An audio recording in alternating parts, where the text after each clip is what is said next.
বিকনের ভয়ে ঘরের মধ্যে লুকিয়ে থাকবো? আমার পক্ষে সেটা সম্ভব না। আর তাছাড়া রানা যখন তখন এই বাড়ির মধ্যে আসছে, এসে যদি আমাকে দেখতে পায় তাহলে তো পেয়ে বসবে। না রে, তুই কয়েকটা দিন একদম ঘরের মধ্যে থাকবি, দরকার হইলে বাইরে থেকে আমরা তোরে তালা দিয়ে রাখবো। তখন আমি ভয় পাবো না। দরকার হলে তখন আমি কোর্ট কাছারি করে রাজীবকে হাসিল করব, আর তখন আমার পাওয়ার হবে আমার বাচ্চা। এসব করতে করতে তোমার জীবনটাই পার হয়ে যাবে।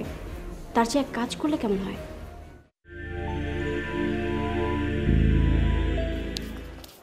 বস।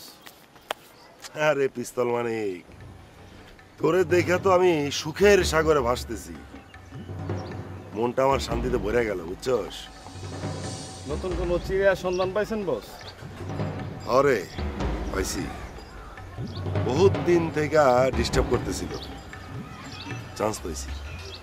আর তুই তো জানোস চান্সে আমি ডান্স করতে পছন্দ করি।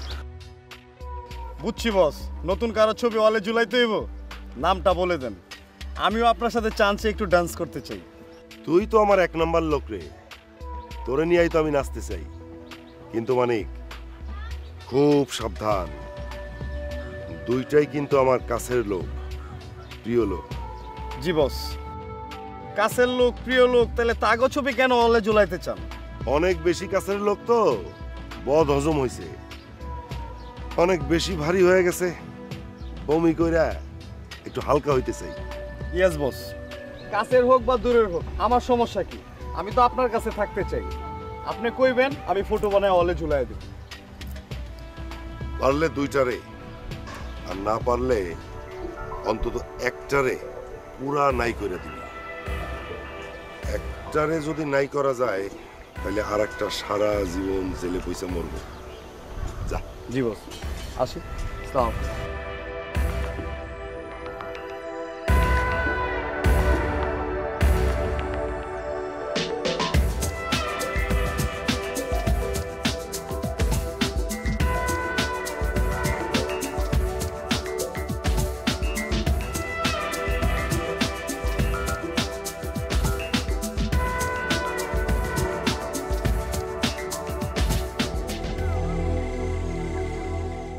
কি ভেবেছিলাম আর কি হচ্ছে?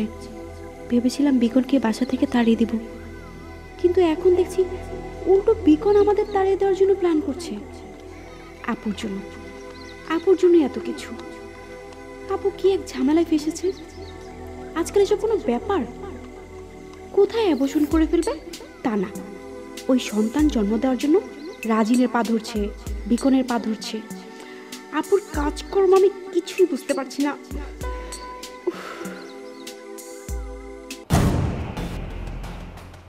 কি রে, দাঁড়িয়ে দাঁড়িয়ে আবার কি বুদ্ধি করছিস?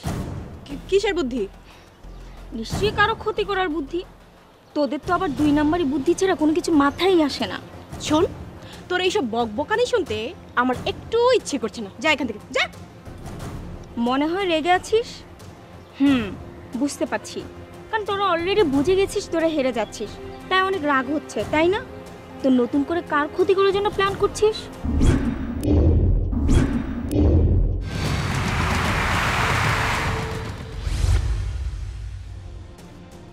যখন করব তখন দেখিস। আর আমি পারমিতা এত গাধা না যে আমার প্ল্যানের কথা তোকে অ্যাডভান্স বলবো। বলতে তো তোকে হবেই, আমি তোকে বলতে বাধ্য করব, আর তোর মাথা থেকে এসব শয়তানি বুদ্ধি বিদায় করব। ইদানিং তোদের সাহস অনেক বেড়েছে, তাই না? ভেবেছিস রাগাকে হাত করে ফেলেছিস, আর আমি পারমিতা তো কোনো ব্যাপারই না, তাই তো? তোরা কেউই আমাদের কাছে ব্যাপার না, তাই তো তোদের কোনো প্ল্যানই কাজে আসে না। আর দেখিস না আমার ভাই কেমন তোদের সাইজ করে ফেলে।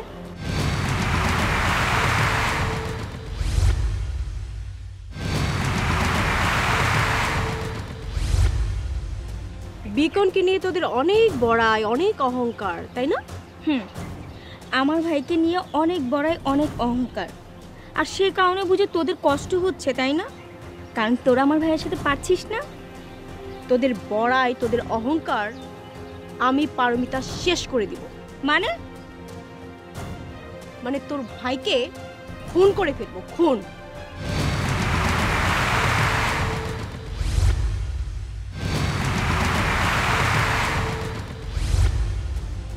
কি করবি?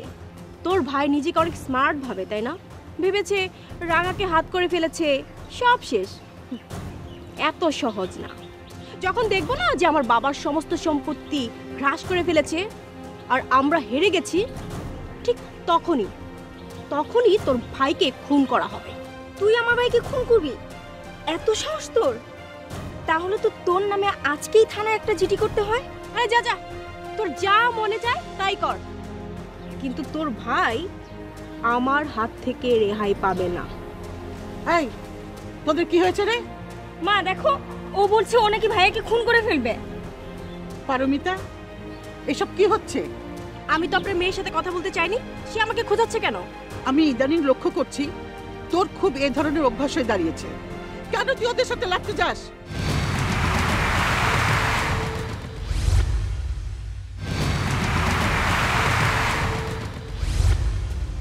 বাহ মা, তুমি দেখি অলরেডি ওর পক্ষে চলে গেছো, অথচ এই মাত্র ও আমার ভাইকে খুন করার কথা বলেছে। সেটা ও রেগে বলেছে। বিকন ওর ভাই হয় না? ভাইকে কেউ খুন করে? হ্যাঁ মা, আপনি ঠিকই বলেছেন, আমি রাগ করেই বলেছি। কিন্তু মা দেখো, ও চান্স পেলে ঠিকই ভাইয়াকে খুন করবে। ও যা খুশি করুক, তুই সব মাথা থেকে ঝামেলা বাদ দে। আয় আমার সাথে আয়।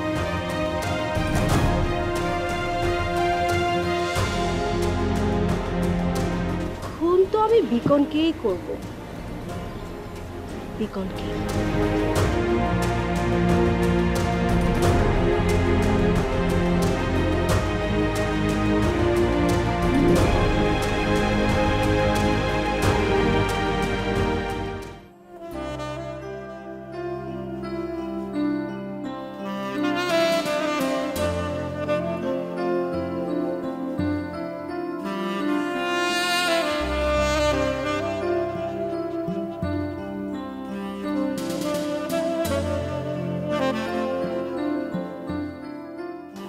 কি ব্যাপার,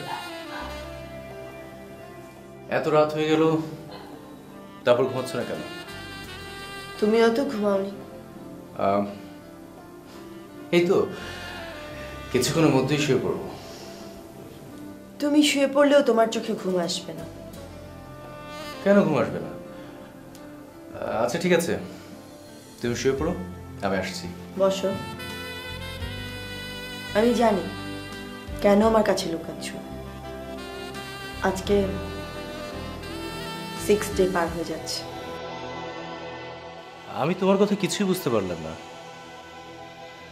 কিসের ষষ্ঠ দিনের কথা বলছো? আগামীকাল 7ম দিন, যে কোনো কিছুই ঘটতে পারে।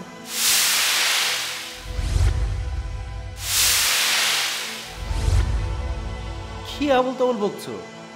তুমি যা ভাবছো সেরকম কিছুই হবে না। হতেও তো পারে। বিকন তোমাকে যে সময় দিয়েছে, কালকে তার 7 দিন পূর্ণ হবে।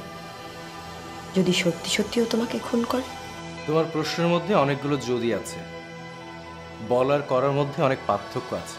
পার্থক্য আছে, কিন্তু যদি আসলেই তেমন কিছু ঘটে, আমি নিজেকে কখনোই ক্ষমা করতে পারবো না। এখন মনে হচ্ছে রাফিনের মৃত্যুর ব্যাপারটা নিয়ে আমি একটু বাড়াবাড়ি করে ফেলেছি। আমি যদি তা না করতাম, তাহলে তোমাকে এত বড় বিপদের মধ্যে পড়তে হতো না। রাফিন ভাই কি তোমার একারই ছিল? আমাদের কেউ ছিল না? অবশ্যই ছিল, সেটা তো আর আমি অস্বীকার করি না।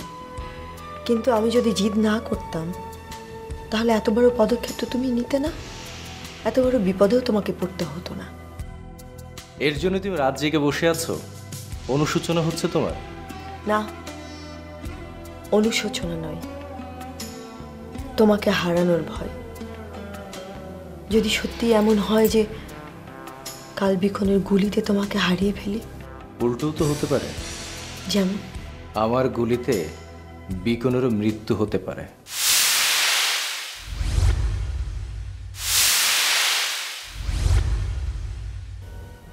সেরকম কিছু হবে না। তুমি আমাকে কথা দিয়েছো, আমাদের বিয়ের আগে তেমন কিছুই তুমি করবে না। আমাকে কিছুই করতে দিবে না, আবার ভয়ে রাত জেগে বসে থাকবে। এটা কোনো কথা হলো? শোনো, একটা কথা আছে, হয় মারো না হলে মরো, কিছু একটা তো করতে হবে। কি রে, তোরা এখনো ঘুমোসনি? মা আপনি বা কেন জেগে আছেন? শরীর খারাপ করবে না? চিন্তা হচ্ছে মা, ঘুম আসছে না যে। তুমি আবার কি চিন্তা করছো? যার তরতাজা এক ছেলে মানুষের গুলিতে খুন হয়, তার আর এক ছেলের গায়ে যদি কেউ ফুলের টোকাও দেয়, তাহলে সেই মায়ের বুকে কি জ্বালা হয় তুই বুঝবি না বাবা। দেখেছ, মাও ভয় পাচ্ছেন। বেকনের শরীরে তোদের রক্ত থাকতে পারে, কিন্তু আমি কি করে ভুলি বল? ও মির্জা কামালের সন্তান। তবে কেন ওকে শেষ করে দিচ্ছি না? কেন তুমি ওর জন্য রাত জেগে কষ্ট করবে? কিছুই বুঝতে পারছি না। কাল দিনটা যেতে দে না বাবা, দেখি ও কি করে। তুই সাবধানে থাকিস বাবা। মা, মা আমি সাবধানে থাকবো, আমাকে নিয়ে একদম চিন্তা করো না তো। অনেক রাত হয়ে গেছে, যাও যাও তুমি শুয়ে পড়ো। চল, তুইও চল, আমি তোর মাথায় হাত বুলিয়ে দিই, তুই ঘুমিয়ে যাবি। চল। ঠিক আছে, চল।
বিকন, বাবা বিকন, তোর এই অবস্থা কে করলো?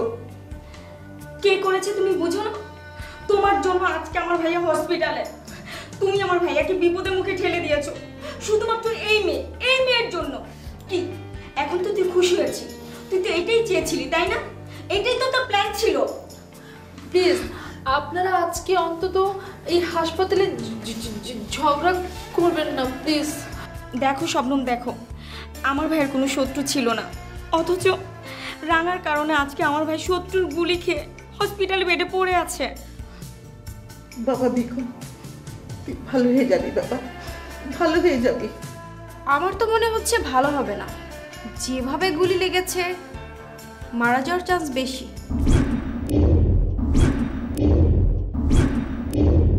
এসব কি বলছেন? না না, কিছুই হবে না ওনার। এই মেয়ে, তুমি কি বুঝো? দেখতে পাচ্ছ না? পারমিতা, তোর কি একটু কষ্ট লাগছে না? না, হচ্ছে না। এতদিন তো তোমারও হতো না, হঠাৎ করে তোমার ভিতর থেকে এত মায়া কোত্থেকে উতলে উঠলো? তোমরা যাও এখান থেকে, আমার সন্তানের পাশে বসে তোমরা ওর জন্য মৃত্যু দোয়া করো না। আমার কাউকে লাগবে না, আমি আছি ওর পাশে। ফুপু, এই কাজটা কে করেছে? কে আর করবে? রাজিন্দা করেছে। রাঙার জন্য রাজিন্দা ভাইয়াকে শত্রু বানিয়েছে। অন্য কেউ তো হতে পারে। কে? যে আজকাল বড় ভাইয়ের অফিস যাওয়া দেখে মনে কষ্ট পাচ্ছে, পছন্দ করছে না সে। তুমি কি আমাকে মেন করছো আপু? আমার তো মনে হচ্ছে তুমি এখন সবার কাছে ভালো হওয়ার জন্য আমাকে ফাঁসিয়ে দিচ্ছ। মোটেও ফাঁসাইনি, যা সত্য তাই বলেছি। তুই আমার ভাইকে গুলি করেছিস? কেন পারমিতা? ও তো তোর কোনো ক্ষতি করেনি, কেন তুই আমার কোল খালি করতে চাইছিস? বল, ওদের কথার উত্তর দেখো।